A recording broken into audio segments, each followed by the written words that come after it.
Have you ever stopped to think about how weird the timeline is? We celebrate freedom on August 15th, 1947. That's the big one. The British flag comes down, the tricolor goes up. But here's the thing nobody really talks about at the dinner table. For nearly 3 years after that, India was technically still a dominion.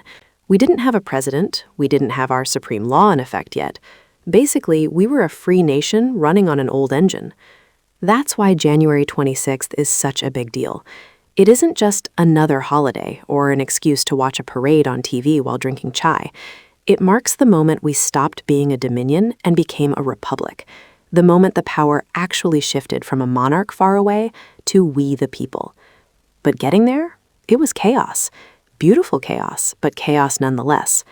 Imagine trying to write a rule book for a country that speaks hundreds of languages, practices every major religion, and has thousands of years of complex social history.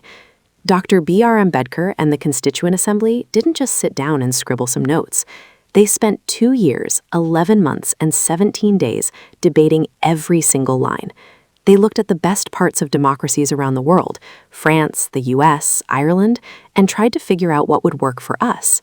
It was a massive argument that lasted years, and thank God for that argument, because what came out of it was the longest written constitution in the world, a document that promised equality in a land that had seen centuries of hierarchy. Look, before we go further into why they chose this specific date, if you enjoy these kinds of stories where we peel back the layers of what you thought you knew, just hit that subscribe button. It helps us keep digging. Anyway, back to the date. Why January 26th? They could have picked any day in 1950 to enact the Constitution, but they waited. They specifically waited for January 26th because of something that happened way back in 1930. That was the day the Indian National Congress declared Purna Swaraj, total independence. For 20 years, that was the dream. So when the Constitution was finally ready, they decided to honor that original dream by making it the official birthday of the Republic.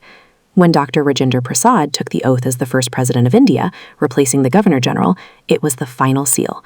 The transition was complete. So when you see those tanks rolling down Kartavya Path or the cultural floats dancing by, try to look past the spectacle. It's easy to think of it as just government protocol, but it's actually proof that this massive, diverse, sometimes noisy experiment called India works. The Constitution is what holds it all together. It's the reason you have a voice. It's the reason the law doesn't care if you're a prince or a pauper. At least that's the promise written on those pages. It's a framework that protects your right to speak, to live, and to be free. It's not perfect. Nothing is. But it's ours. We wrote it. We enacted it. And every year on this day, we renew that contract with ourselves. So this Republic Day, take a second to appreciate the ink on the paper, not just the jets in the sky. Because that ink is what actually protects you.